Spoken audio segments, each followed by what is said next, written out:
Hello everyone, स्वागत है आपके अपने YouTube channel online GK GS classes में। आज की यह क्लास जो है क्लास 12th केमिस्ट्री के तीसरा चैप्टर का वीडियो नंबर 5वां है। जिस क्लास में आज आप केमिस्ट्री के महत्वपूर्ण टॉपिक को सीखेंगे और क्या सीखेंगे आइए पहले जान लेते हैं। सबसे पहले आप सीखेंगे अनंत तनुता वाला विलयन क्या है। उसके बाद आप सीखेंगे कोलरॉस के नियम, कोलरॉस का नियम क्या है और ये जो है आपके लिए महत्वपूर्ण है। उसके बाद जो है कोलरॉस के नियम पर आधारित एक दो हम लोग न्यूमेरिकल प्रश्न बनाएंगे और सबसे लास्ट में आज हम लोग सीखेंगे कोलरॉस के नियम का उपयोग। तो चलिए सीखना जो है हम लोग शुरू करते हैं। तो सबसे पहले ही टॉपिक है कि कोलरॉस का नियम से पहले टॉपिक है कि अनंत तनुता वाला विलयन क्या होता है। आइए हम लोग अनंत तनुता वाला विलयन को सीखते हैं। मान के चलिए आपके पास एक बर्तन है, आपके पास नहीं है तो हम अपन घरे से जो है एगो बर्तन लाए।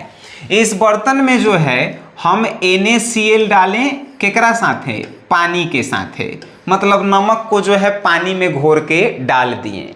तब बताइए इन नमक को जब पानी में इसमें डालेंगे तो ये NaCl जो है एगो प्लस में टूटेगा और Cl जो है माइनस में टूटेगा। तो जब कोई यौगिक आयनों में टूटता है, जब कोई यौगिक पानी में डालने पर आयनों में टूटता है, उस यौगिक को कहाँ हम लोग कहते हैं? वैद्युत अपघट्य कहते हैं। मालूम है आपको, काहे के पीछे हम लोग इसे पढ़ के आ रहे हैं। तो जब NaCl को हम लोग H2O में जो है डालें तो ये जो है विलयन जो बना, ये वैद्युत अपघट्य का विलयन बना। अब वैद्युत अपघट्य का विलयन बना, ठीक है, इनमें जो भी आपको विलयन नजर आए इसे आप कह सकते हैं वैद्युत अपघट्य का विलयन। अब ये विलयन जो है गाढ़ा है, तो इसको तनु बनाने के लिए गाढ़ा का जो है केमिस्ट्री में सांद्र बोलते हैं गाढ़ा। जैसे जिलेबी के रस गाढ़ा होता है तो उसका सांद्रता अधिक है। तनु मतलब होता है कि ढीला, मतलब कि पानी और चीनी के शरबत, पानी और नीमक के शरबत, ये जो है तनु विलयन है, ठीक है। तो अब इसके तनुता को बढ़ाने के लिए हम इसमें जो है ज़्यादा से ज़्यादा पानी डालेंगे, तभी तो ये विलयन जो है तनु बनेगा, मतलब कि ढीला बनेगा। तो देखिए जब इसकी तनुता को हम लोग बढ़ाएंगे तो इसके जो है जो प्रबल वैद्युत अपघट्य होंगे, सबसे पहले दुर्बल वाला का जानिए। इनमें से जो है जो दुर्बल वैद्युत अपघट्य होंगे, दुर्बल मतलब क्या होता है? कमजोर। तो उसकी जो है मोलर चालकता तेजी से बढ़ेगा। फिर से समझिए, जब एक वैद्युत अपघट्य के विलयन में हम लोग पानी डाल के उसकी तनुता को बढ़ाते हैं तो जो दुर्बल वैद्युत अपघट्य इसमें होगा उसकी मोलर चालकता जो है पहले का होगी एकदम तेजी से वृद्धि होगा, ठीक है। मोलर चालकता जो है तेजी से वृद्धि होगा। लेकिन इसमें जो प्रबल होगा, जो सबल होगा, जो मजबूत होगा, प्रबल सबल मजबूत एक के बात है, जो मजबूत होगा उसकी जो है क्या होगी? तो उसकी जो है मोलर चालकता इसके अपेक्षा कम वृद्धि होगी। यानी कि ये प्रबल वाला जो है इसकी मोलर चालकता जो है दुर्बल वाला से कम वृद्धि होगा, ठीक है। अब जो है आप जो है कहेंगे सर ये सब आप हमें क्यों समझा रहे हैं?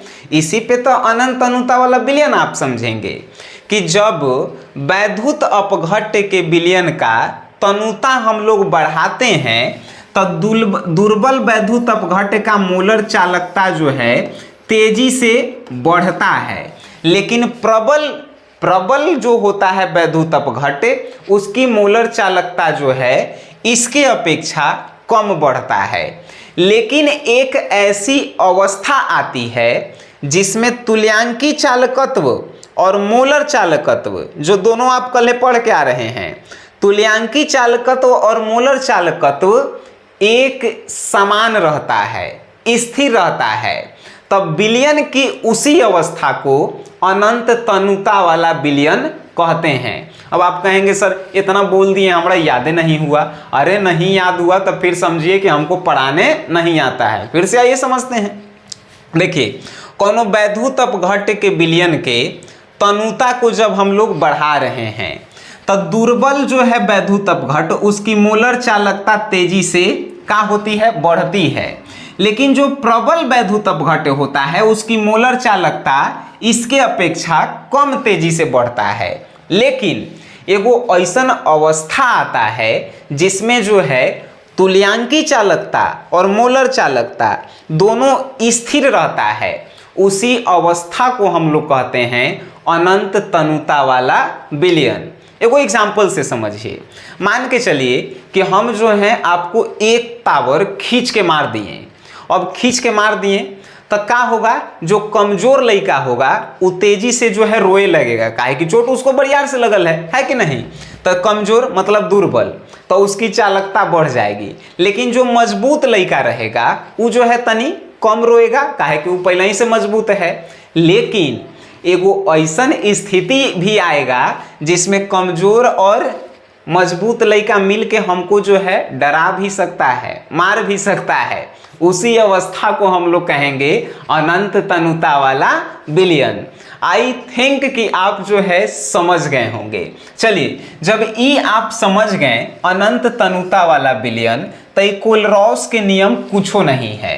कैसे नहीं, तो आइए समझते हैं। कोलरॉस के नियम क्या कहता है कि अनंत तनुता पर किसी वैद्युत अपघट्ट के, अनंत तनुता पर किसी वैद्युत अपघट्ट के तुल्यांकी चालकता उसके धनायन और ऋणायनों के योगफल के बराबर होता है। फिर से हम क्या बोले हैं तनी सुन लेना सब। अनंत तनुता वाला, अनंत तनुता पर, अनंत तनुता मतलब कि इन्फिनिटिव, अनंत है, ठीक है। तो अनंत तनुता पर किसी वैद्युत अपघट्ट के तुल्यांकी चालकता, अनंत तनुता पर किसी वैद्युत अपघट्ट के तुल्यांकी चालकता उसके धनायनों और ऋणायनों के योगफल के बराबर होता है।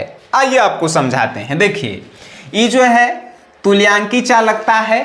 अब कहेंगे सर तुल्यांकी चालकता को तो जो है आप म्यू से लिखवाए थे, तो म्यू से जो है मोलर चालकता भी था और तुल्यांक, जैसे कि देखिए एनसीईआरटी में जब आप देखेंगे तो मोलर चालकता और तुल्यांकी चालकता को लेमडा से ही लिखा गया है।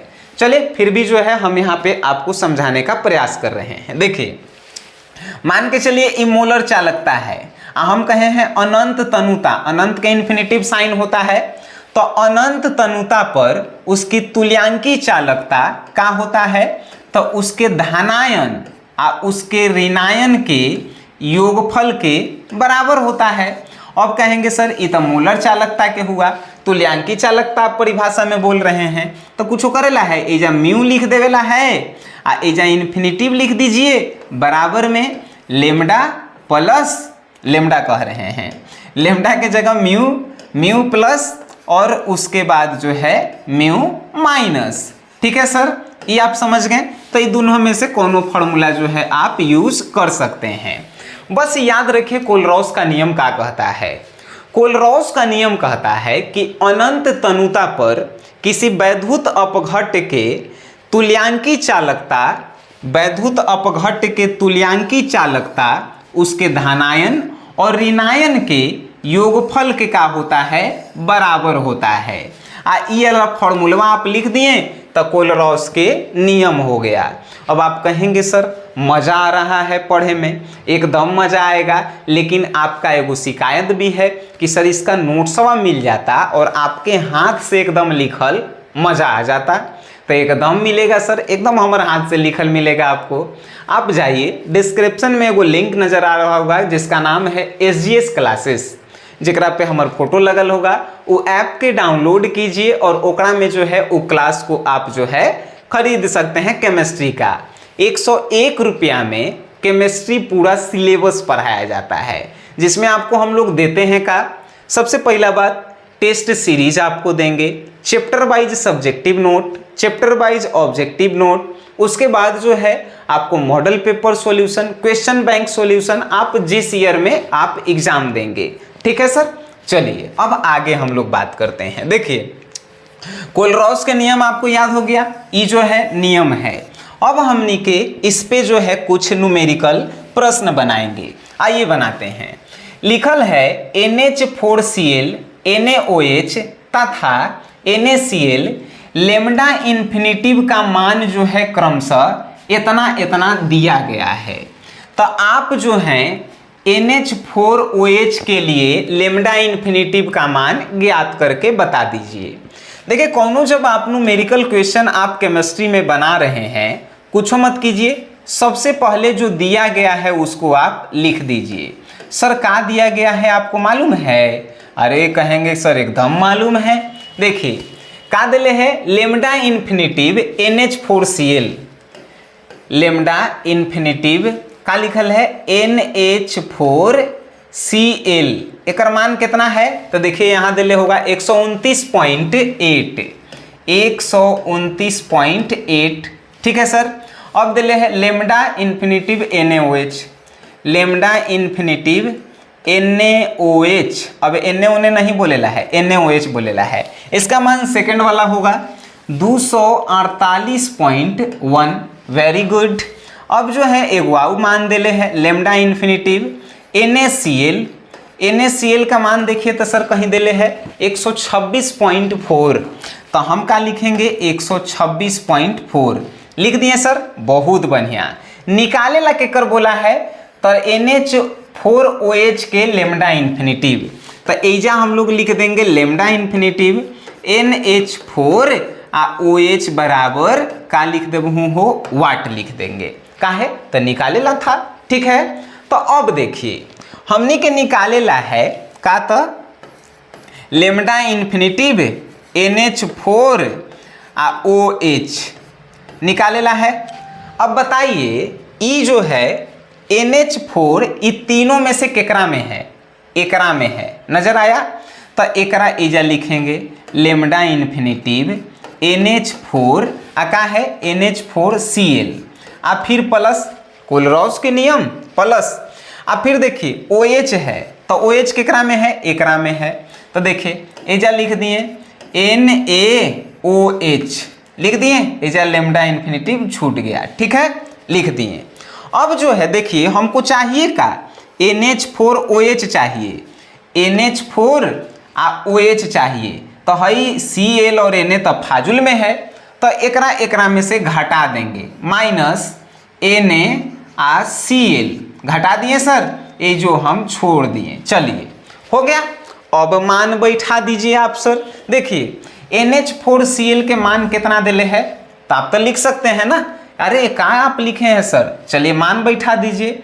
हम जो है एजा मान बैठा दिए 129.8, प्लस के साइन है प्लस दे दिए सर, कितना है 248 पॉइंट कितना है 1 है, चलिए इहो दे दिए। अब जो है माइनस NaCl, तो NaCl तो एकरा में से माइनस किए हैं, कहेंगे कि माने नहीं दिले है। अरे कहाँ दिले है मान 126.4 माइनस 126.4 हो गया। अब कहेंगे सर एक मनवा नीचे लिखना चाहिए था, तो आप ऊपर कैसे लिखें? अरे यार हम नीचे ही लिखते हैं लेकिन जगह नहीं था, ठीक है, तो हम ऊपर जा रहे हैं। चलिए ठीक है। अब देखिए ये दोनों को आप जोड़िए तो सर कितना आएगा, तो आप जोड़ेंगे तो जानते हैं कितना आएगा 200 100 300 48 29 77, यानी कि 377.9 आएगा, जोड़ लीजिएगा। देखिए माइनस में कितना है 126.4 है कि नहीं? अब आ गया। अब देखिए 377.9 में से 126.4 घटाइएगा तो कितना बचेगा हो, तो देखिए 300 में से 100 घटा दिए तो 200 बचा, 77 में से जो है हमने के 26 घटा दिए तो लगभग जो है कितना बचा, तो हमारा देखे से 51 बचा। तो क्या बचा 251.9 में से 4 गया 5, 251.5। देखिए एक जो है सिंबल का है तो यही आया, ये जो है ओम इनवर्स, मोल इनवर्स, उसके बाद सेंटीमीटर स्क्वायर। ई जो है हो गया आपका आंसर। काची के हुआ आंसर सर, तो आंसर हुआ सर NH4OH के, NH4OH के। कैसे निकाले हैं आपको समझ में आया? जो मान दिए थे वो रख दिए, पहले निकाले ला था वो जो है हम देख लिए, फॉर्मूला लगा दिए, NH4OH निकाले ला था तो देखेंगे कि NH4 एकरा में था, OH एकरा में था, दोनों के हम क्या किए तो जोड़ दिए। तो हमनी के तो चाहिए खाली NH4 और OH, आई NaCl तो फाजुल में था तो इसको हम घटा दिए। अब घटैला के बाद सबके मान बैठा दिए, आंसर लिया दिए सर, लाइक नहीं। अब जब इतना हम आपको समझा दिए हैं तो आप तो बड़ी समझदार हैं सर, समझदार तो हिले होंगे। तो ई क्वेश्चनवा के आपको एकदम बनावेला है, सेम टू सेम उहे प्रश्न है। देखिए इसका मान जो है दिया गया है, कने है Na है, एकर मान जो है ई देवल गईल है, इसका मान जो है ई देवल गईल है। निकालेला का है तो एसिटिक अम्ल के जो है मान निकालेला है। अब कहेंगे सर एसिटिक अम्ल के सूत्र का होता है, तो अब जो है एसिटिक अम्ल के आपको सूत्र भी नहीं याद है तो आप जो है केमिस्ट्री पढ़े लायक नहीं है। अगर नहीं याद है गूगल पे सर्च कीजिए और पता कीजिए, सर्च करे से आपको याद हो जाएगा। काहे कि एग्जाम में जौन क्वेश्चन हम लोग भुलाते हैं वो जो है तुरंते याद हो जाता है। इस प्रश्न के हमको जो है आप बना के कमेंट बॉक्स में जो है उत्तर देंगे, जिससे हम आपकी जो है रिजल्ट को देखेंगे आपने कितना सही बनाया, ठीक है। और जो है इसका पूरा सॉल्यूशन जो है आप हमें इंस्टाग्राम पे भेज दीजिएगा। एक बार हम दिन भर में खोल देते हैं इंस्टाग्राम, तो वहाँ पे जो है हम आपका देख लेंगे। तो इस ऑनलाइन GKGS क्लासेस जो है इंस्टाग्राम ID है, इस पे आप भेज सकते हैं, ठीक है। चलिए वेरी गुड। अब आप कोलरॉस के नियम पढ़ लिए सर, ठीक है। कोलरॉस के नियम आप पढ़ लिए, तो अब जो है कोलरॉस के नियम पे न्यूमेरिकल भी बना लिए, लेकिन एक उपयोग कहाँ कहाँ होता है हम तो आपको बताए नहीं। तो उपयोग इसका जो है आप जान लीजिए, काहे कि कभी कभी जो है पूछता है कोलरॉस के नियम के अनुप्रयोग या प्रयोग का है। प्रयोग, उपयोग, अनुप्रयोग तीनों जो है एक ही है, आप जो है इसे जो है याद रखिएगा। तो देखिए कोलरॉस के नियम का उपयोग का है। पहला उपयोग अनंत तनुता पर तुल्यांकी चालकत्व को जो है ज्ञात करने के लिए कोलरॉस के नियम का उपयोग हम लोग करते हैं। सेकेंड उपयोग है दुर्बल वैद्युत अपघट्यों के व्यंजनाश, मतलब कि अलगाव ज्ञात करने के लिए करते हैं। दुर्बल वैद्युत अपघट्य के मान ज्ञात करने के लिए हम लोग जो है करते हैं। तीसरा है अम्लों की क्षारकता ज्ञात करने में जो है ई कोलरॉस के नियम का उपयोग करते हैं। और चौथा है अति अल्प विलय, यानी अति अल्प विलय लवण की विलयता ज्ञात करने में भी जो है हम लोग कोलरॉस के नियम का उपयोग करते हैं। तो ये सब जो है आपको हैंड रिटन नोट्स आपको मिल जाएगा SGS क्लासेस एप्लीकेशन पे। बाकी आप जो है मेहनत और लगन के साथ पढ़ते रहिए, यकीनन एक दिन जो है आप बहुत बड़ा जो है स्टूडेंट नहीं, बहुत बड़े शिक्षक और अपने देश का नाम जो है बहुत अच्छे से उजागर करेंगे। बस मेहनत के साथ पढ़ते रहिए। बाकी आप इस वीडियो को देखे हैं, अच्छा लगा है तो अपने दोस्तों में शेयर करें। वीडियो देखे हैं उसके लिए धन्यवाद।